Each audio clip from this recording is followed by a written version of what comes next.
Welcome to the all-new Alfa Romeo Stelvio Quadrifoglio, or Stelvio Q as Alfa have kindly abbreviated it. We are in the Middle East. We are in the state of Ras Al Khaimah, which is just outside of Dubai, and I conveniently find myself on one of, if not my all-time favourite driving roads. It's called JWW, and it winds its way up to the tallest point in the Emirates. Actually, I probably don't need these because it's not that sunny, which is a real shame. I think one of the main reasons for coming here is to see if we can shine some sunshine on this fantastic paintwork. Anyway, we don't need paint to talk about the car. What have we got? I think what says a lot about this car is that its 2.9 litre V6 twin turbo engine, pushing out just over 500 horsepower, was developed in conjunction with Ferrari. So Alfa are not messing around. It's such a lovely, characterful engine. This day and age, obviously for emissions regs and efficiency, everything's going turbocharged. And one of the problems with that is you can lose a lot of engine character, particularly in cars which have to do two jobs like this one. On the one hand, yes, it is a quadrifoglio, so it's designed to be sporty. On the other hand, it is an SUV, sports utility vehicle. The S, it does incredibly well. I shall demonstrate that shortly. The UV, the utility vehicle, well, this is where the engine plays into it as much as it does the fact that it's 5 doors, big boot, etc. I think over the years, SUV has become quite a loose term in that it's just a less practical 4x4. This, however, when you get up it is really, it surprised me. Rightly or wrongly, I thought that I might be coming out to drive just another SUV. However, the turn-in on this is phenomenal. You can actually, if you time it right and you've got plenty of throttle after the apex, it actually oversteers. How cool is that? And it does it all in the relatively practical package that is the standard Stelvio. Anyway, into race mode. Hear that shift? It absolutely slams it home. Wow, and it's got some serious torque. Now, while I'm hooning it up this phenomenal road, let's give you guys a bit of the data to give this thing some context. So, 0 to 60, 3.8 seconds. Don't forget, this is an SUV and we're in the threes. This car as well is going up against the likes of a Porsche Macan.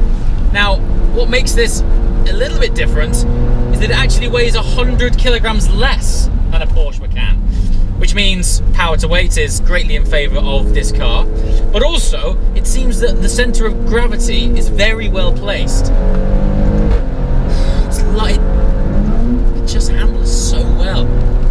It's just these brakes out. These are the standard steel rotors. Lovely. Watch this. If I look at that, just past the apex, a little bit of gas, and it favors, are we ready?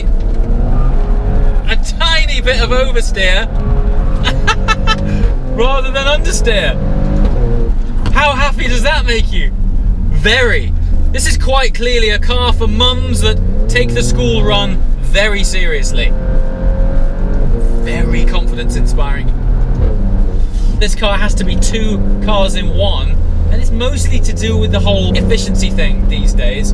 What you wouldn't know, because Alfa have integrated it incredibly well, is that when you're cruising and taking it steady, the engine actually shuts off one bank, so it becomes a 3-cylinder engine, not a 6, and then it reignites them all once you feel like gaining some ground much quicker than you probably should be doing. The transition between those events happening, from going from 3 back to 6-cylinder, is utterly seamless. What else is cool? Of course, being an SUV, you know, sports for me suggests not only does it perform well and go fast, but it has to offer an emotional connection with the driver. Now, this having a helping hand from Alfa's friends over at Ferrari, it's actually got a flat plane crank, so it sounds so lovely. Listen, and listen to the shift now. You ready?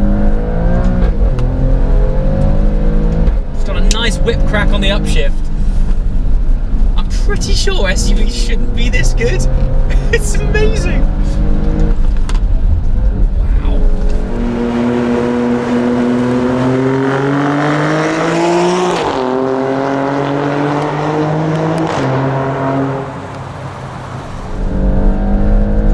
Just look what I'm doing. In an Alfa SUV.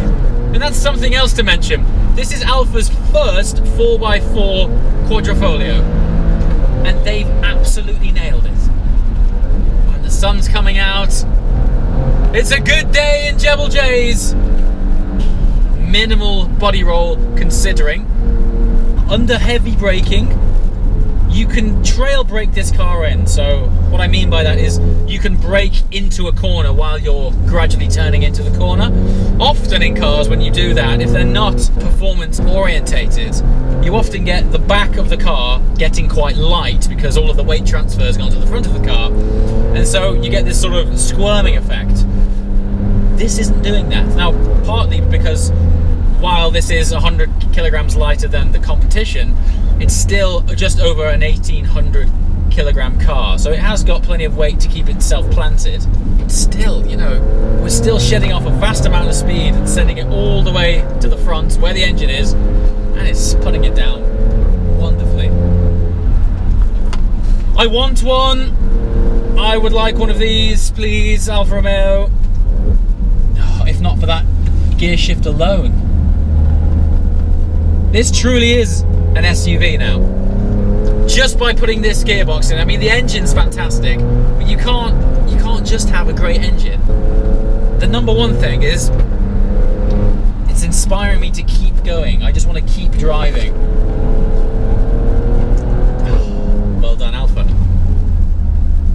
So, first drive done. Phenomenal. Also, the sun has just come out, so I thought we'd take a walk around this while the sun is showing up the paintwork. Got some awesome details on this car. I'm going to start with the brakes because they slow down this plus 1800 kilogram of a car something special. I mean, I've been going up and down. Check this out. This road, it winds on and on and on and on and on. Yeah, I've been going up and down that all day. Very little fade. Don't get me wrong, it's not a track car, but it's been holding its own fantastically well. It sounds, check out the pipes. It sounds brilliant. As I mentioned, a flat plane crank, 2.9 litre V6 twin turbo. But the way this thing puts out the vocal cords is impressive. I guess, again, that's because it's been developed with the guys from Ferrari and just had a little Italian flair sprinkled on it. My favourite features of the whole car is the interior. Now, I have spent some time in the standard Stelvio. Nice place to be, but this, they've really upped their game. Let's check this out. Smatterings of Alcantara everywhere. The seat is developed in conjunction with Sparco. So they've got these really thick side bolsters, which is a really comfy seat. But when you're really taking the kids to school fast, these things are holding you in place big time.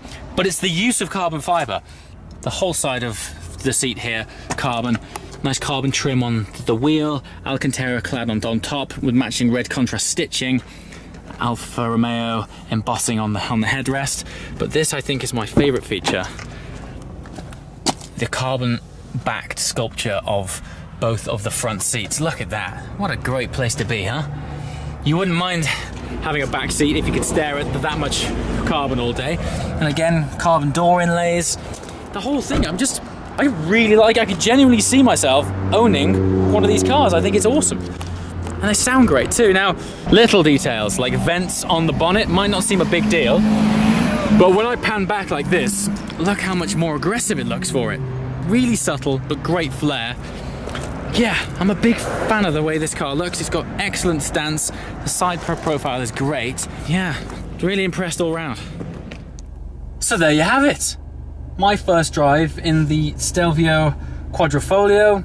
Big fan. I'm hoping to get my hands on one of these in the UK, and if I still like it then, I would genuinely consider buying one. I think people will be taking a lot of lessons from this car moving forward. SUV market is exploding. It's one of the fastest developing markets in the automotive sector right now, and every man and his dog is launching SUVs. So yeah, this is great. I'm really thankful that Alfa are back and that they've put this spanner in the works for everyone else, because it's only going to make everyone else step up their game. They've made it sound good, look good, handle great, brakes are fantastic, and it's still practical. I mean, what more do you want? Well done, Alfa. Comments below. Love to hear your thoughts on it.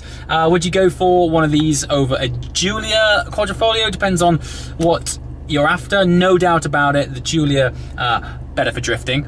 But yeah, in terms of just an all-rounder that ticks lots of boxes, you'd be hard-pushed to find anything with this much fun and practicality in one. And that's coming from someone who's an RS6 owner, so doing well. As always, guys, thanks for watching, and I'll see you next time. Ciao!